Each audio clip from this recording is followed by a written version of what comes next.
I'll speak more.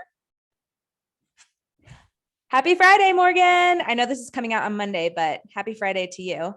Happy Friday. Whoop whoop. We were just talking and decided to hit record because we were like, we got to save it for the pod. But I was telling you, well, we were getting our water, mine being in a wine glass, of course, because all of my regular water cups, which I have like 5 of them because I hate having a bunch of stuff, are all in the dishwasher right now. So I got to load that up and get it running. So wine glass it is for the people Water in the who wine are glass. watching the YouTube. Yep. So But yeah, I have not had enough coffee today, which I was telling you, but it's too late in the day to get coffee now. So I'm just gonna roll with it. How are you feeling? I've had almost too much coffee today. We're so out of balance. I know. I went out of town for a little bit. I got the itch to get out of the city for a bit. And usually when that happens, I end up going to many different places to get coffee because it's fun. It's like my favorite way to explore a city. Heck yeah. Tell us about the coffee you got and which one was the best one. Oh, probably the last coffee I had. It was a Costa Rican coffee that had hints of cinnamon. Ooh. And I don't know if they handmade the cream, but they added a little bit of vanilla to their cream. And so it was like a vanilla cream, homemade vanilla cream with cinnamon coffee. It was so good. That sounds incredible. Was it a hot coffee or iced coffee? Hot coffee. Oh, Coffee. It was really good. I went to Galveston, which is down in Texas. It's like our beach closest to Houston, with a friend, and we kept getting whiffs of cinnamon at the little cafe we were at. And we're like, what the heck is that? We ordered chicken and waffles. So we're like, where's the cinnamon coming from?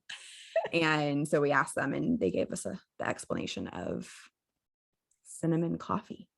oh, that sounds so lovely. And I think part of it is my brain is like, you have no caffeine.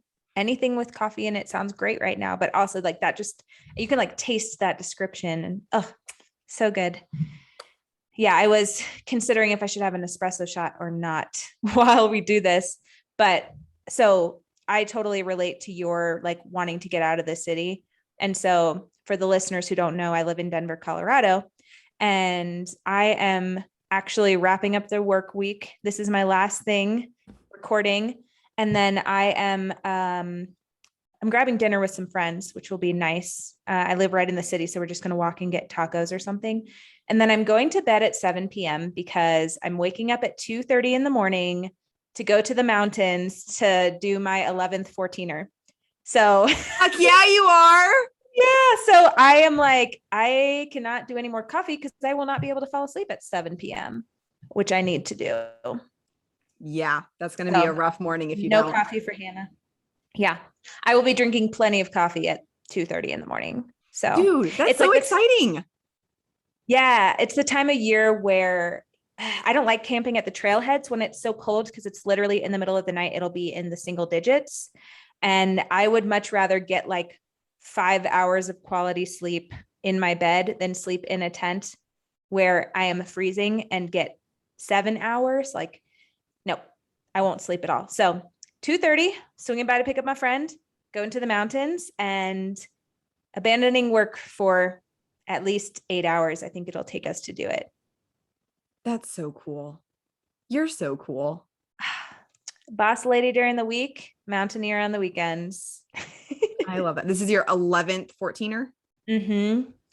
And for the listeners who don't know, 14ers are mountains that are above 14,000 feet. So most of them start at around 10,000 and then you kind of carouse on up them. Each ones are like different classes. So sometimes you have to do some scrambling or some rock climbing. The ones I've done so far are pretty chill, just like basic hikes, just really long and very high altitude. So we're going to try either Mount Harvard or Mount Massive tomorrow. So I'm naming them to like make it a pin in time so I can reference it of like, oh, that was the date I did that mountain. I love that. I want to go hike a mountain. I mentioned this on the last episode too, of how I want to get to Colorado soon. So keep manifesting that. We'll make it happen. We'll make it happen. We'll make it happen. What's been up with your week this week? Oh, so this week, hmm, I will, I'm going to speak to there's just, this week was chaotic for me. This time of year just is, which we're going to talk a lot about today.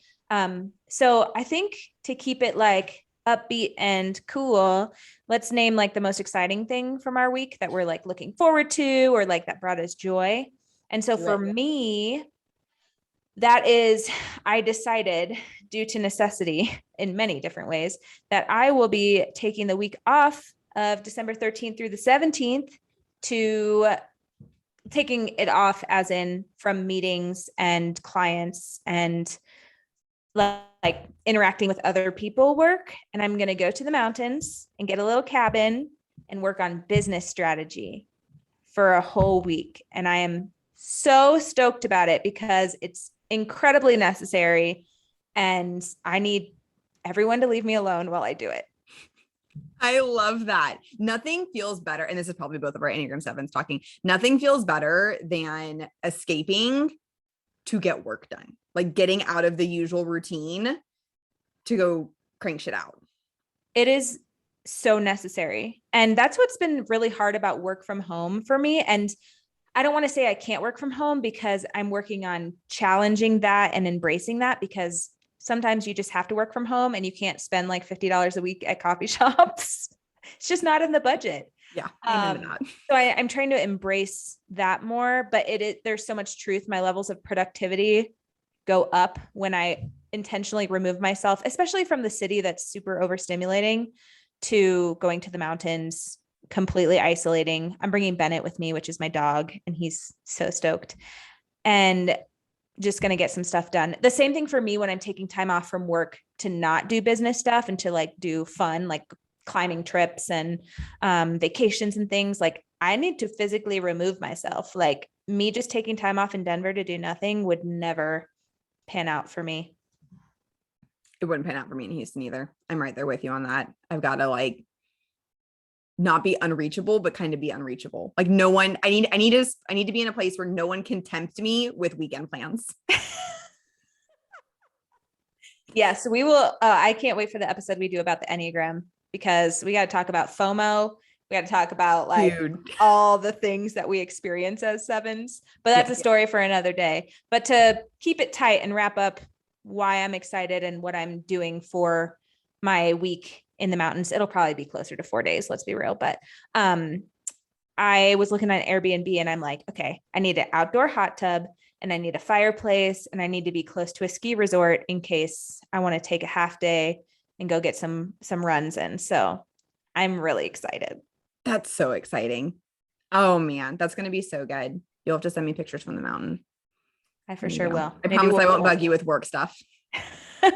I will well, a lot of it's going to be business strategy and working on the pod. So we will working on the business, not in the business. That's a very important distinction. So yes, we will probably be communicating. You're the only person allowed to reach out to me.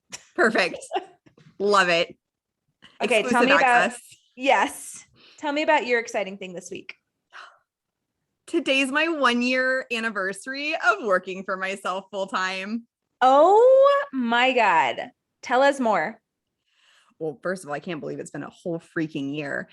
Yeah. So this time last year, it was my first full day of being my own boss and being my own boss full time. And it was also this day a year ago that I convinced 2 of my friends to leave Houston at 3:00 in the morning to drive to similar experiences, right? to drive to Big Bend, which is 11 hours from Houston. So we left really early because we needed to get there when it was still light outside. But to celebrate working for myself full time, we went on a little girls camping trip. And mind you, it doesn't get below freezing in Houston. And it was below freezing while camping. But it was great. It was great. We made it work. It was nice and cozy. I am not a camper. I have camped twice, and it was both times were with a friend who was a really experienced camper. And so it was hysterical planning that, because I had no clue what I was doing, but I also kind of took charge of what we were packing and eating. And we ate cold hot dogs for 2 days. Incredible. Yeah. So if anyone has pointers on how to camping 101. Well, I got your back for that for sure. I am a camping queen, even though I don't love it all the time. Like I did a 4-day backpacking trip where you have to like use water filtration systems to get water from streams and whatnot. And just sleeping on the ground that long, my back is like, no, you're almost 30. Like, don't do this anymore. So, but I can give you all the camping tips that you want. That. Yeah. But congratulations. Thank you. On a year. Holy shit. A year. It's crazy. It's hard to believe. It's what's the statistic? Like, not to be like Debbie Downer, but like what 50% of businesses fail in the first year? Is that the statistic? Whoa. I think we'll fact check that. We will fact check that and link our resources in the show notes. But I always heard like something percent of businesses fail in the first 5 years. And so maybe they like zoom in on those statistics and then the first year, it really. Yeah. So there were probably three different 2 to 3 week chunks within the last year that I had to remind myself, like, you have to make it to the first year, like scramble, do whatever you can. Aside from that, it was honestly really freaking good. I'm so thankful and so lucky to get to work with such amazing humans.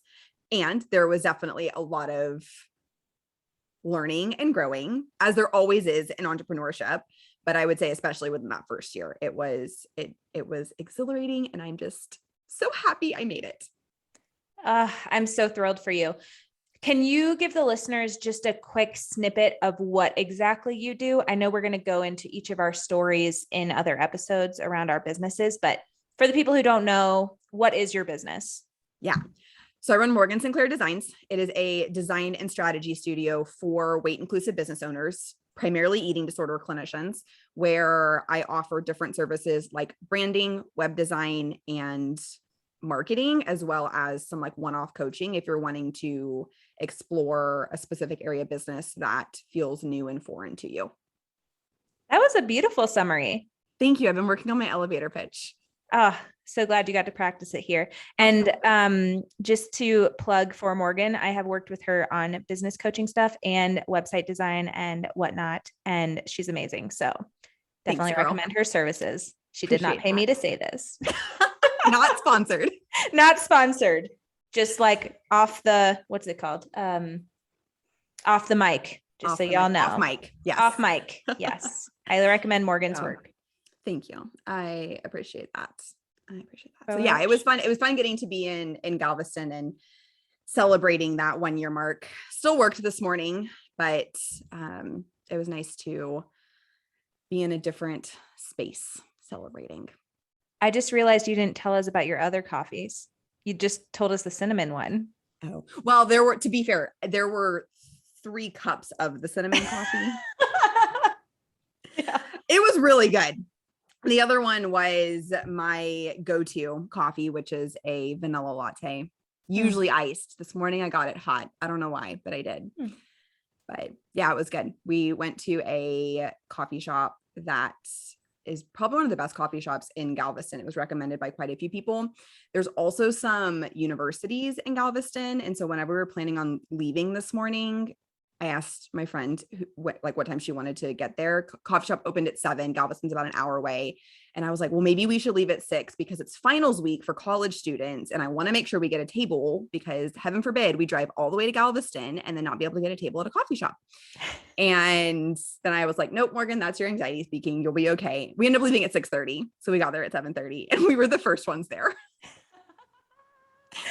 Typical. But then I got really busy. So I was like, okay. On to something. We aren't talking about being 7s today, but 7s have this innate intuition on like anticipating these things happening. Cause I feel like I'm always spinning in that when I'm making plans. I'm like, okay, we have to consider these factors because it's going to happen. And so let's avoid this or like do this because we want that. And it's just like one of our gifts, I think. I feel very validated right now. Thank you for that. Thank you for that. But yeah, so we were sitting and working, and I don't even know what I was working on, but my friend was like, had asked me, because we were both thinking and planning for the next few weeks as we go into 2022, which is crazy. She was like, when do you start planning for the new year? And I'm like, I don't know, probably like sometime between Christmas and New Year's Eve. And then I was like, that's a lie. It will be starting today, because Hannah and I are recording a podcast on how to plan for the new year. What a beautiful transition into our topic today. Thank you. So, as we alluded, we are talking about planning for the new year, wrapping up this year. Our podcast will be called New Year Goal Planning, which we both love. And it's kind of an interesting topic to think about, because we are really, working with and targeting this podcast towards weight inclusive clinicians and business owners. That New Year's time is so ridden with diet culture and starting fresh and cutting things out and blah, blah, blah. And in the business space, I think it's just so different, because it's like, oh, I get to like do these new things and like, plan for the year. And it's just, I don't know. It's nice to be excited about something in the new year and not like, ugh, I have to hear about diet culture. It's such an interesting parallel, though, because I feel like even as business owners, we still view January 1st as a new fresh start. But I think you nailed it with, we are able to view it as a exciting new fresh start of things that we get to do versus the language that we hear around diet culture. Absolutely. Yeah. Because with diet culture, obviously it's very like, I no longer get to enjoy this. I need to buckle down and do this. And I'm going to miss this. Let me have my last supper. And in the business space, we're like, I know for me, for example, I'm like, oh, we're switching EHRs, which is an electronic health record. And I'm like, yes, this is going to be so awesome and so much more user-friendly. And I get to start the budget for 2022 and I have a lot of money to play with, like so fun. And things like that. So it is really just a joyous time on the business side of things we get to do, which is a lovely reframe. It's such a good reframe, and it's very exciting. It's always funny. I have a lot of clients right now. I feel like October through December in the work that I do is a lot of clients, because everyone's like, I'm launching my website on January 1st. And I was like, yes, let's do it. It's so fun. It's so fun getting to experience the joy that comes with business strategy, starting a new business, launching your new brand, the whole shebang. It is so awesome. And I feel like we do that with the first of the year, because we know people kind of have an expectation of like new things are going to be coming up. Like, I want to see what other people are doing. And it's a beautiful time to launch, because if you can align it right. I know I've been over the years in positions where I've wanted to start things in January 1st, and it just like didn't happen, and being kind to yourself around that too. But it is really just nice to have that crisp, like fresh start. Do you find your folks that you're working with are having some anxieties about the fresh start, or like, oh my gosh, like January 1st is coming and we're launching this thing, and almost like some imposter syndrome and things like that? Not particularly, honestly. Okay. I feel like a lot of it is just so much excitement. That is awesome. And I imagine you have some influence in that as well, being their hype girl. Yeah. Hype girl. Which is fun. It's honestly one of my favorite parts of my job, is getting to be the cheerleader and hype woman. But yeah, I feel like most people are excited about the launch date. I think there's definitely some stress, might be the right word, in preparing for a January 1st launch date, because you are doing something so foreign, rebranding, building a website, having to write copy, which feels it's so different than being a clinician. And that's lining up around the same time of all the things that happen during the holiday season. And so I think time management wise, it can be a little stressful, but in terms of that actual January 1st launch date, so much excitement. That's awesome. And that is so true. I think that's what's hard about this time of year is there is so much going on, especially if you're trying to launch your business or launch your offering, rebrand, hire an employee. That's kind of a lot of what my business coaching clients are going through, and the vulnerability there, which we talked about in our episode of just trying to get everything together so that your employee can start the first week in January. What are things like on your end when it comes to the end of the year and running a business? Yeah. Do you mean in my business or what I'm seeing with my clients? In your business, what does that look like for you? Yes. Well, as I talked about in my check-in of what I'm excited about, it looks like procrastinating a little bit and needing to take a whole week off from meetings and run away to the mountains to do some planning. So that is one thing that I'm doing to prep my business for the new year. As far as winding down is I'm kind of looking at the month of December in regards to my client work, because so for the listeners who don't know, my practice is Nourished Colorado. We are an eating disorder nutrition center, outpatient, so group practice of eating disorder dietitians. There is 8 of us. And so I'm still doing clinical work as in client work. And I love it. So I'm just kind of getting my clients prepared for the rest of the year. So we've committed to our appointments for the month of December, spacing some people out because the holidays are just weird for everybody. So with clients, it feels like either they need more support or you're spreading them out because they're going out of town. I'm getting my team together. We're going to do some fun stuff for the holidays. I'm also prepping them for a little bit of a slowdown and getting them excited for the new year, helping them plan their client schedules and things like that. And also honoring time off that they want to have because holidays are important. And this year has been so insane and a second COVID year. And people need the space to just reset a bit. So kind of winding down is the point that we're at as far as like the client work in Nourished Colorado. Business coaching, it's the same thing. So I do business coaching for group practice owners who want to hire their first employee, grow their business, all that good stuff, leadership training. And we are kind of working on winding down their business too and getting ready to ramp up for the new year and talking about quarterly goals and all that good stuff. So it's very fun. A lot of general stuff we're going over right now. Yeah. Yeah. That feels nice. I feel like January is kind of high level, and then you go through February through November and you're like in the weeds, and then December allows that space or you have to build in that space, but you can create that space to take a step back and evaluate what happened. Absolutely. Yeah. And that's a big thing that I'm doing as well, is just looking at my calendar from the last year of everything that I've done. And I'm even going to start doing a list of like, wow, how many talks did I give? How many people did I hire?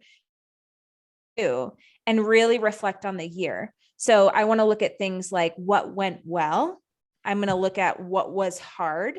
And then I also want to look at what needs to shift, because in business, there's always a process of test and change. And the thing you start with is not going to be the thing you end with. It can't be. You don't just arrive to something and be like, this is my business. In order to stay relevant, there's always going to be a shifting to the changing market. And so I'm excited to look at what needs to shift in all of my businesses next year. Ross from Friends literally plays on repeat in my head with him yelling pivot the whole year. The whole year. Are you willing to get into it? What went well for you? What was hard for you? Totally. What needs to shift for you? I feel like I need to pull out my calendar a little bit. You need to make shirts saying, yeah, I need to pull out my calendar. Hannah Turnbull. Yep, that'll be our merch. We'll get t-shirts made, sell it in our store.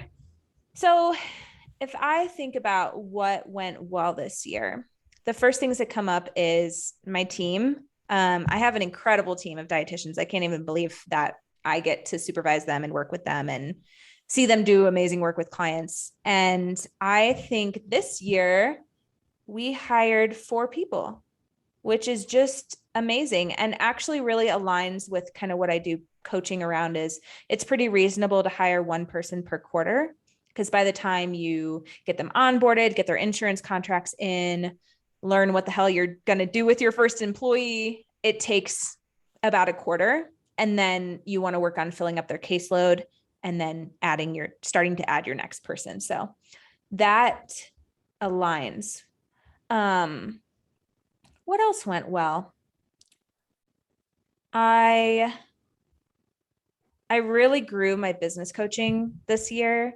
I kind of started piddling with it in 2020 because I saw a need and people would reach out for consultation with me. And I have worked with, I want to say at least 10 people this year on hiring folks and growing their group. So that's really cool. That went really well. I'm hoping to increase that next year as I start to do marketing, because that was without marketing as well. It was just kind of word of mouth, people finding me, and I'm like, cool, yep, I can help you. Let's get after it. And I think I'm kind of jumping all over the place, which is just how my brain works. I'll probably go between Nourished Colorado, business coaching, all of that. Nourished Colorado feels very established now. Like we get a steady stream of referrals.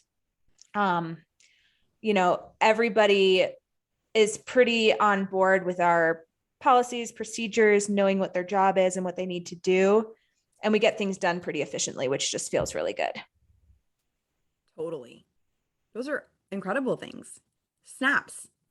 Pats on the back. You should be so proud of yourself. Thank you. So that's what I love about reflecting, because I mean, when you're in your business working, it just gets chaotic sometimes. And then there's no room for the reflection. You're just kind of in it. You just got to get in it. And that's what's nice about this time of year is like, wow, what did go well? Nice. Those are really great things that went really well. I love getting to reflect on that too. I'm right there with you. Yeah. What do you feel went well in your business this year? Surviving the first year. I'm going to own that. I said that. That went really well. I would say trusting my gut within those pivots went really well. I think I'm a huge trust your gut gal. I am very thankful that I have a really strong gut reaction to things, and I've always trusted it, and it's never led me wrong. And so when you're in a position of entrepreneurship where you can take on so many things, getting to trust that gut feeling of what am I actually meant to be doing was really good. So I would say within business, which will come with this podcast too, there are so many things to talk about. And I feel like I was pulled in a few different directions of trying new things outside of what my go-to of branding and web design has been for the past few years. And so getting to trust that gut reaction of, yeah, this feels really good and is in alignment with my personal values versus I'm going to say no to that and find someone to send this person to, because I would rather do a few things really good than half-ass a lot of things. So I feel like that went really well. And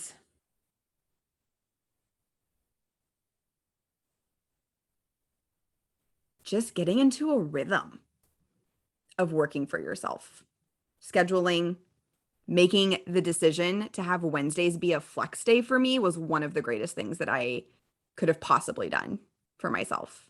Some days I take it off completely, and some days it's my catch-up day, depending on how the weeks go. It's amazing.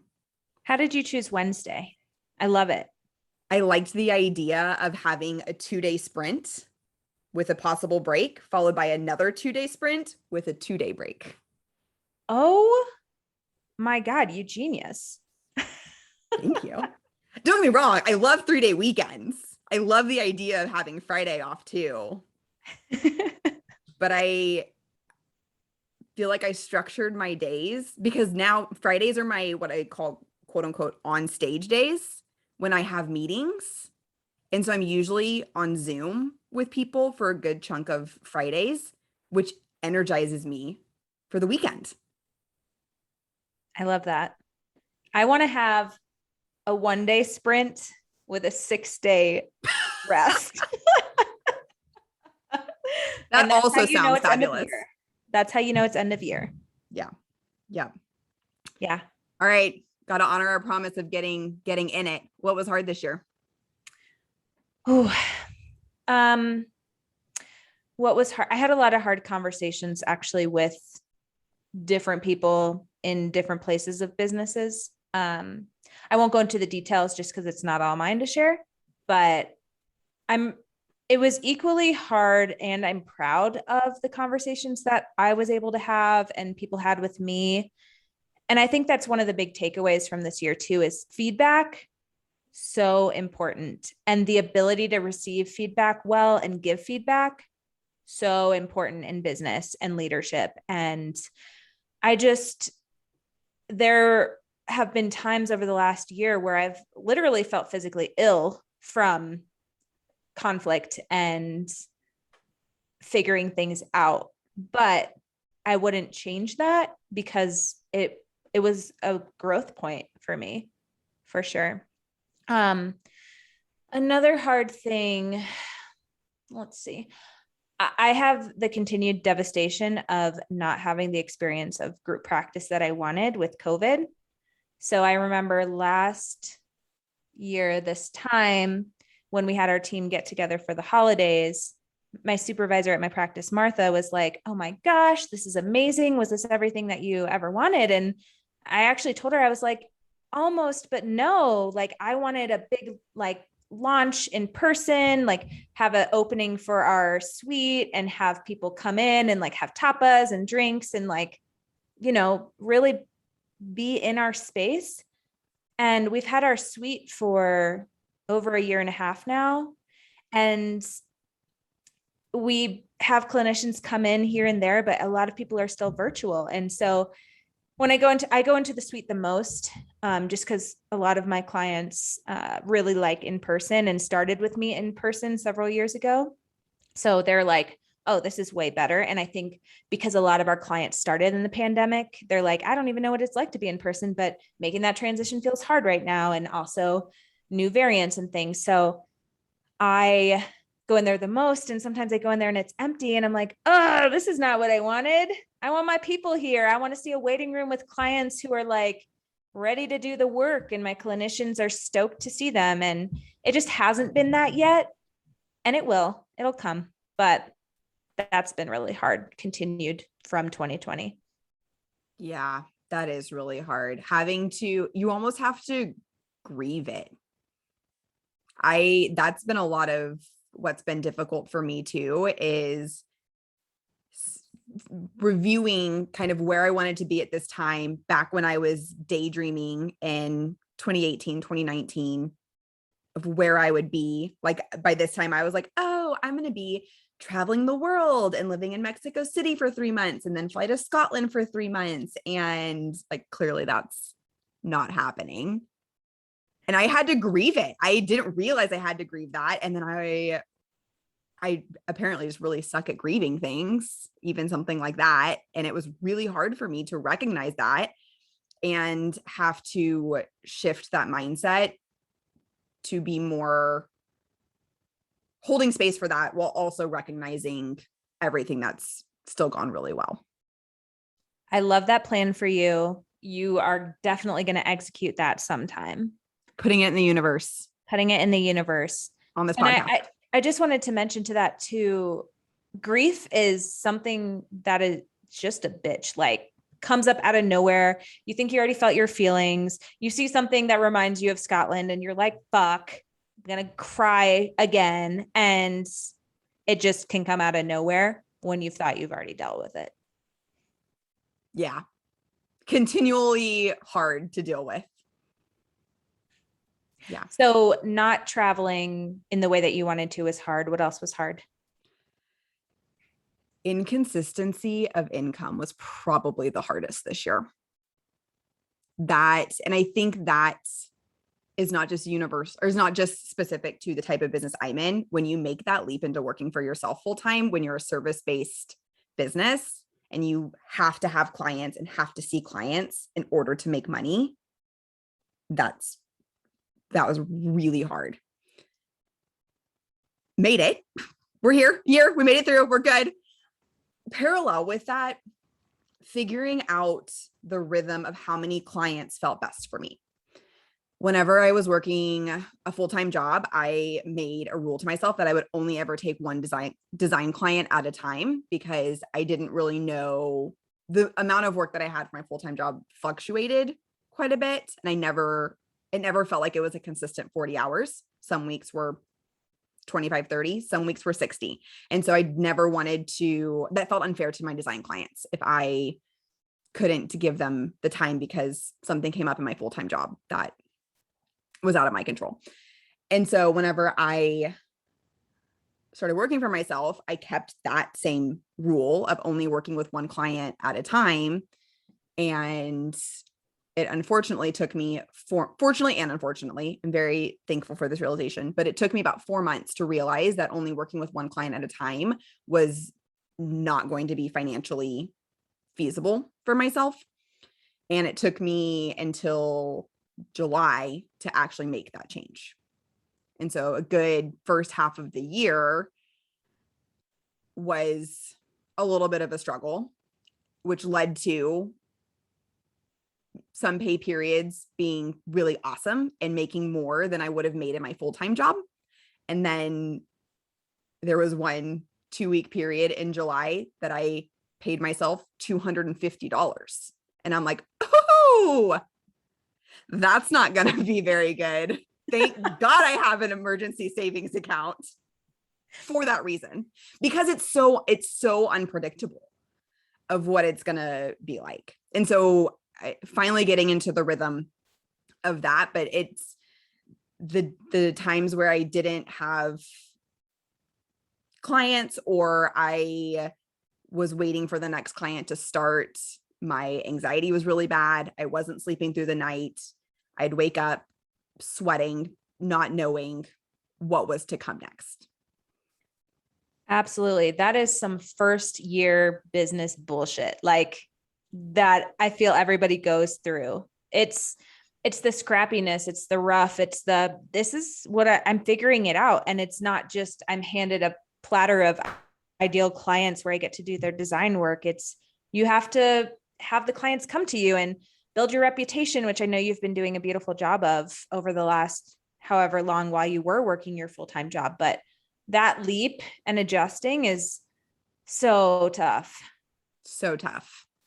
So if I could give anyone advice, have 6 months of emergency savings.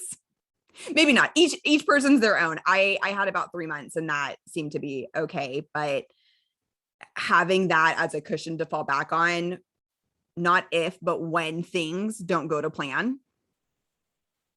Important lesson to learn. Very important. And for those who don't know, when we talk about emergency funds, it's like, what are your fixed expenses? Like worst case scenario, if you can throw more in there, that's fantastic. But as a starting point, what are your fixed expenses? Like your rent, groceries, etc., bare minimum of what you need to live. And that's your emergency fund. Yep. Great explanation. I get on these rabbit holes when I hear about like how much money you're supposed to save in your business in case shit hits the fan, or like your personal finance and stuff. And I always appreciate when people explain things to me, because I'm like, what do you mean 3 to 6 months of expenses? Is that including my payroll and this and that, when payroll is based off of services done? And, so I like to get into the weeds of that stuff. I'm like, tell me exactly. I go to like my 1 on the Enneagram, 7s go to 1s in times of stress, When where we're you're stressed. really rigid and weird. So ain't that the truth? It's the truth. Sometimes my 1 wing, not even 1 wing, my 1 in times of stress has saved my ass. So it's helpful sometimes. We're thankful for it. So looking forward, what needs to shift? And if you want to tack on, what kind of things you're thinking about doing in 2021, go for it. Ooh, I love this question. I love a broad question. I know a lot of people don't, but I'm like, I could go in so many directions with this. Things that need to shift for me is I need to continue delegating. That was one of the big things that was really awesome actually from this year, is just my ability to lean on my team and have other people do things for me that I don't need to be doing. Like admin work, we have an amazing assistant. Billing stuff, my hands are out of. Our biller has it. Supervisor stuff, I still see my team and do supervision. And Martha, our clinic supervisor, is incredible and takes over a lot of that stuff for me and helps me with leadership and managing the business and stuff. So it has been something so important for our growth and needs to continue to shift, because what I'm learning, and this is part of grad school too, for those who don't know, I'm in grad school as well as running my businesses and running off to the mountains, and getting my master's in organizational leadership. And what I'm learning, a big thing from this year, is the difference in managing a business and leading a business. And that job is separate, especially when you grow to a certain capacity. And so I really need to be continuing to step into the leadership role, be the visionary, keep everybody going in the direction we're going, and do the growth while I have Martha managing our team and helping with in the work. Like the day-to-day logistics. The day-to-day logistics. Exactly. So that is a continual shift that just takes time. It's not overnight. You're like, cool, this needs to happen. Boop. Yeah. So that's a major shift that is on my mind. Love that. Mm-hmm. I can relate. I feel like I've been very aware of, I know you mentioned it, working in the business versus working on the business, trying to balance that vision for it while also staying in the weeds a little bit. So I don't have a team as big as yours. So I wish I had someone who could manage all of the day-to-day stuff where I could just keep my head in the clouds. Absolutely. And it sounds amazing, but when you actually try to implement it, you realize how much of a little control freak you are. And oh, I could totally see that happening. And then you go into your one shit and just realize how much of a micromanager you are. And then you have to kind of be like, stop it, Hannah. Like they have it. And that's hard because it's your baby. Like your business is your baby. Totally is. Like my name is in my business. It is mine. Like it is named after me. Mm-hmm. So yeah, I could totally see that. Mm-hmm. And that's one of the, when I'm doing business coaching with folks who are hiring employees and growing their group practice, I'm like, delegate sooner than I did. You will save yourself so much headache. It's worth the time investment, the money investment to have other people do this, because you need to be in the vision. And that's something I was going to mention earlier too, when you were talking about being pulled in all these directions. That something my business coach told me was the idea of like being direction all, and how that's feels just as overwhelming as being directionless. And so you just need to find the directions that are actually beneficial for you, that you're focusing in on, et cetera, which it sounds like that's really what you went through this year. Direction all versus versus directionless. Yeah. I love that. Yeah.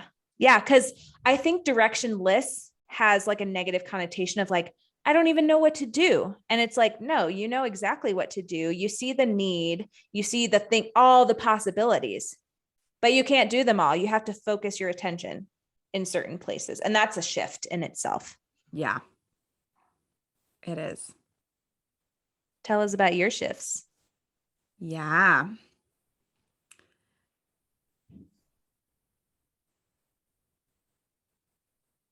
I would say shifts that need to happen on my end are continuing to figure out kind of that ideal client range and figuring out where I'm putting my energy and the return on investment for that. Mm. Because it is thinking to 2021. Well, let me take a step back. 2020, I went in and I was like, branding and web design, let's fucking go. And then I started dabbling in a few other things and I'm like, oh, well, this is all really fun. And then at some point in the middle of the year, I had pure overwhelm of what am I doing? There's so many cookie jars that my hand is in. I need to reel it back. And I did. And then we had a call and decided to start a podcast. Remember that time? And so I would say what needs to shift is continuing to have a pulse on, I'm gonna use the term return on investment again. And what I mean by that is, what are the things that I do in my business that simultaneously give me energy while also being financially supportive? Which is an interesting spot to be, because there's things in my business where my time is directly related to the money that I'm receiving for my time. And then there's things where when I envision my business 3 years from now, I need to dedicate some time to specific aspects of that, but I might not see that money coming in until 3 years from now. And it's balancing those while also keeping tabs on, we really have to do an Enneagram 7 podcast after this because I'm about to mention it again, keeping tabs on the fact that new projects bring me the most excitement. I love starting things, hate finishing things. You're the same way. I don't know if you'd say you hate finishing things. I would like to get things up and running and pass them off. Yep. So who knows what's going to happen with this podcast? Hopefully we keep it going, get some sponsors, and then pay somebody to finish it as far as like our editing.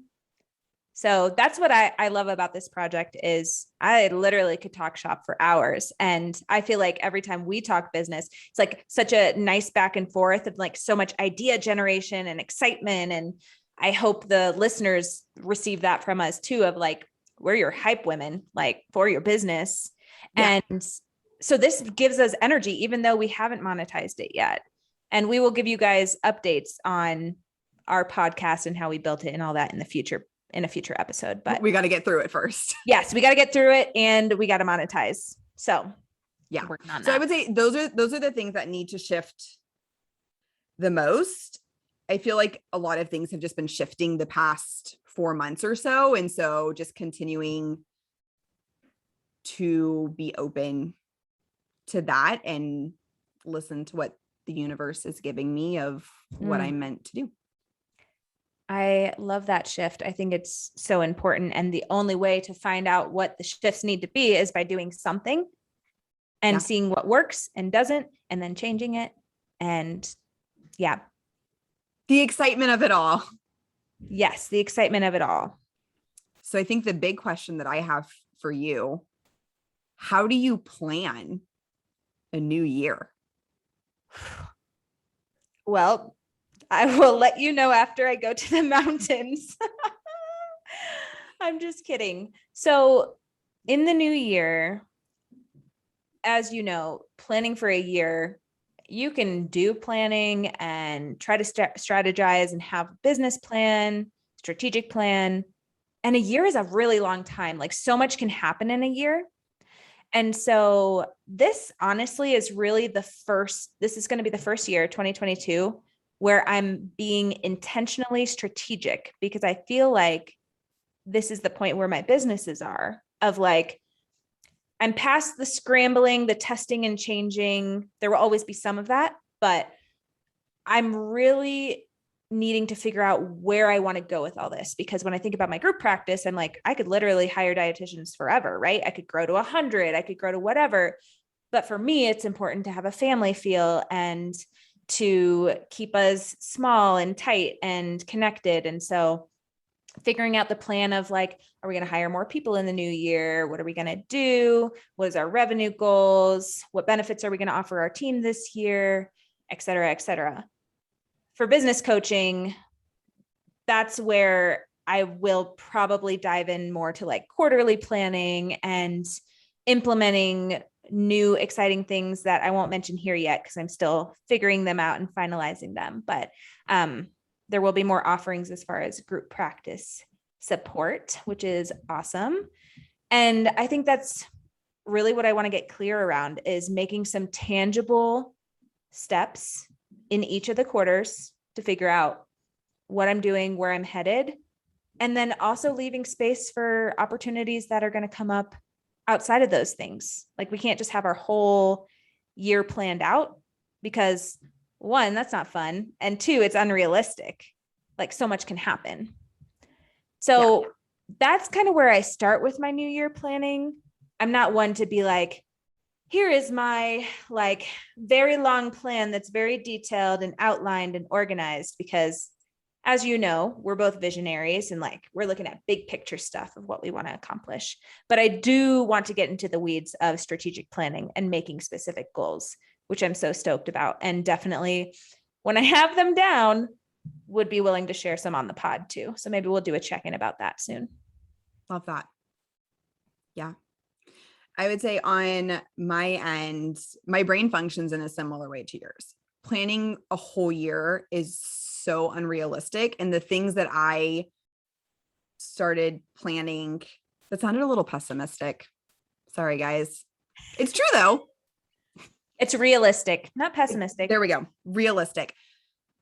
I look back to my 1 year measurables that I set January 1st of 2021. And I don't think a single thing on there is how it's panned out. Still general themes are still present. For instance, I also run the Weight Inclusive Business Academy, which is an online education platform for weight inclusive businesses that don't have the time to, or don't need to sit down and do one big long course.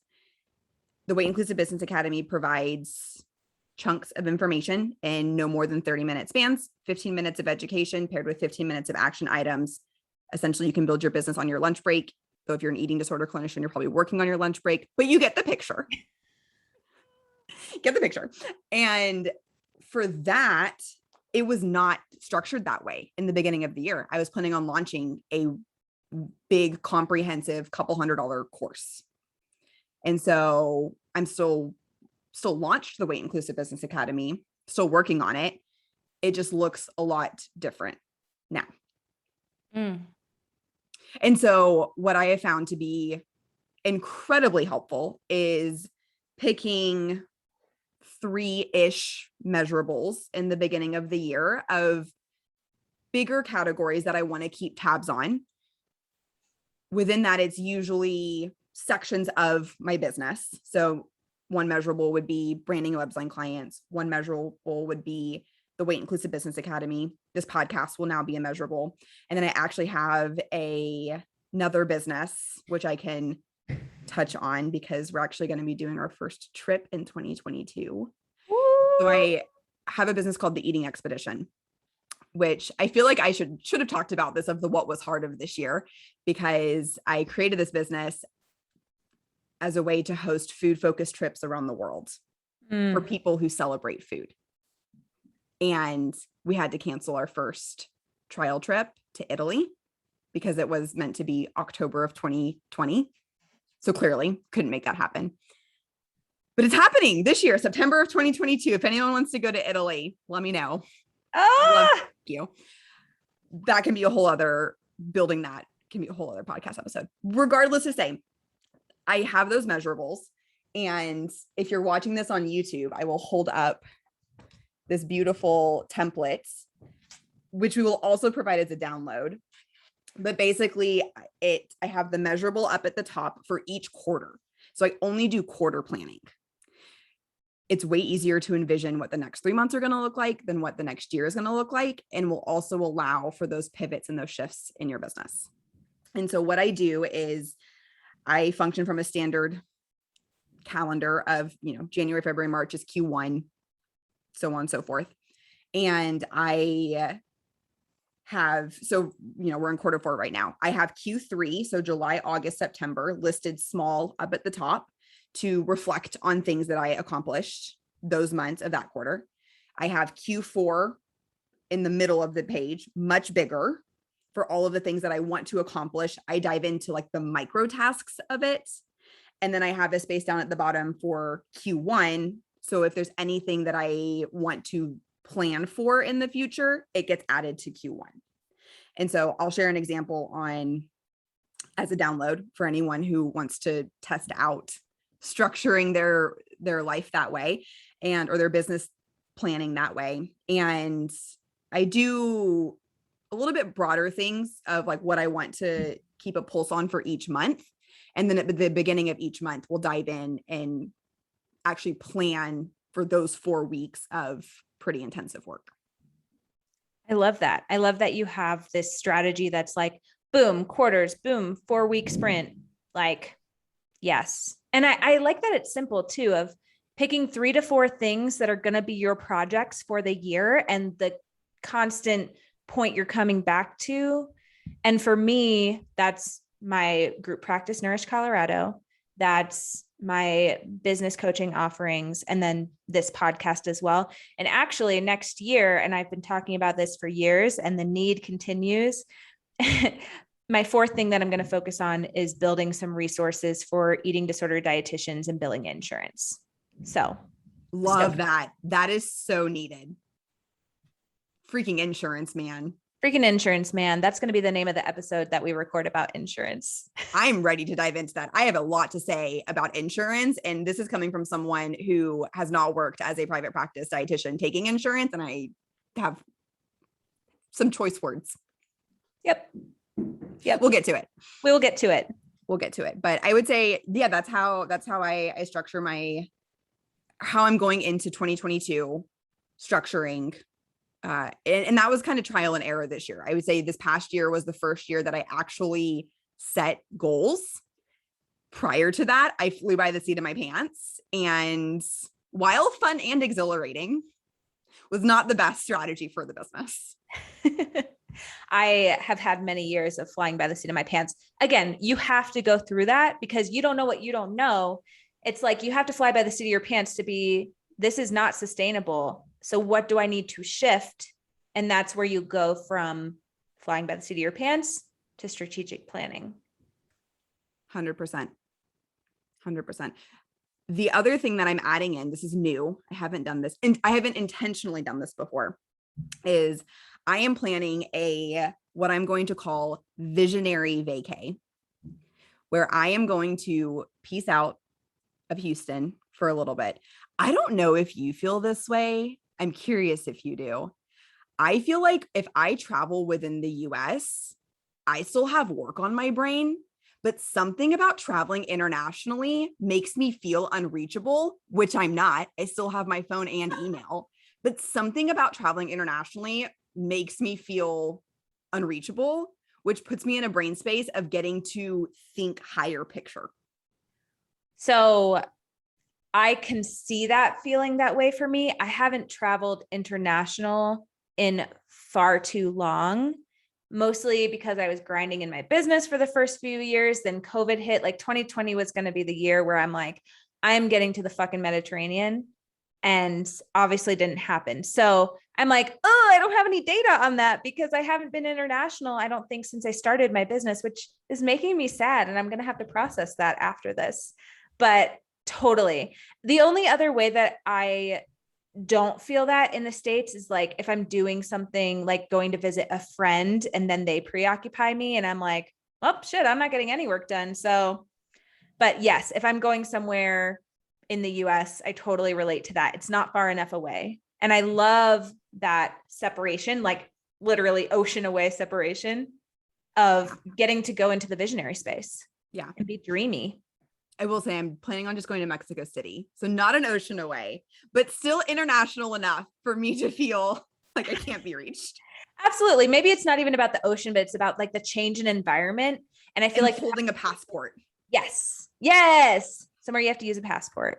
Absolutely. So yes. And it's just a different environment. Like when you go to Mexico, it is far different than anywhere in the US when yes, the US places are different, but you know, Denver versus Utah versus Washington versus Oregon, like those aren't, it's not just that different of an experience. So yeah, totally. Okay, so tell us about your Mexico City trip that your visionary vacay. Oh gosh, I haven't planned it yet, but it's happening. That's probably my priority of first week of January is get that planned. I think it'll probably be close to April, thinking April. So I turn 29 end of February. So exciting. One more year until I'm 30. And I'm honestly so excited for 30. We'll do a follow-up podcast episode when I turn 30, but Ooh, we're committed. For some reason around my birthday is kind of like another reset for me. That feels more of like a reset than the new year sometimes. And so it's kind of like January and February are like trial months of the new year. And then I have my birthday and then I'm like, all right, shit's getting real. We're doing it now. I love that. I love that you have like the new year and then you have Morgan's new year. And for the past few years, COVID kind of threw it, but for the past few years, big things happen in March going into April for me, my life, personal life, business. So I'm just going to trust that energy and plan Mexico City. I will probably go for a week and a half or two. That feels really good. Make it two. I mean, maybe 3. We'll see. We'll see. There's a company called, I think it's pronounced Casai. It's Casai. And it's kind of like an Airbnb. No, it's not even really an Airbnb. They have apartments all over the city in Mexico City, as well as Tulum, Sao Paulo, Brazil, and a few other places in Central America, Latin America, Mexico, South America. And their apartments are so cute and they have Wi-Fi and they're in good locations and Casai's customer service is incredible. And I will be booking one of those. I love that. We'll put a link to that website in the show notes for other folks who want to plan their visionary vacay. I love that you're talking about doing it in Q2 because it just kind of, and this is what we really wanted to end on, is you don't have to have everything figured out for 2022. And you're going to find yourself doing planning and visionary work all throughout the year. And so this is part of challenging perfectionism and rigidity of like, sometimes we're starting new projects in April, or we're doing our visionary work in April, or maybe we'll start something in October, who knows? And it's not always on that cusp of the new year. 100%. Couldn't have said it better myself. I will say that I don't have a birthday like that because my birthday is December 30th. So it's on the cusp of the new year. So the new year is Hannah's new year for everybody. One in the same. Kill 2 birds with 1 stone. Yeah, but it's planning for the new year is great. I love it. I think a lot of us can relate to it in that it brings a fresh sense of new beginnings within our business. And I would really encourage anyone and everyone, including myself, to view the start of each month as your own personal business new year. I love that. If you have any questions related to new year planning, want clarification on anything we talked about, want to share what your new year planning looks like, send us an email at weightInclusiveinnovators@gmail.com. We would love to chat with you about what that looks like for you. If you are curious of what my quarterly planning piece of paper looks like, download looks like, we will add that to the show notes. You're welcome to take that and run with it and make it your own. It has been really helpful for me because it keeps things simplified when there's too many processes and steps to doing things like this, I get overwhelmed. So I keep it really simple. I love Anything that. you want to add? Nope. I was just going to say, be sure to subscribe to our podcast. You don't want to miss an episode. And if you're feeling so inclined, leave us a review, share with a friend. We are going to start giving away a 20-minute business coaching session for folks who leave us a review. It'll be a random winner picked every week starting in the new year. So be sure to let us know what you think of the pod, what you want to hear on the pod, all that good stuff. Happy Friday or Monday if you're listening. Yes. Have a great week. Have a great week. Bye.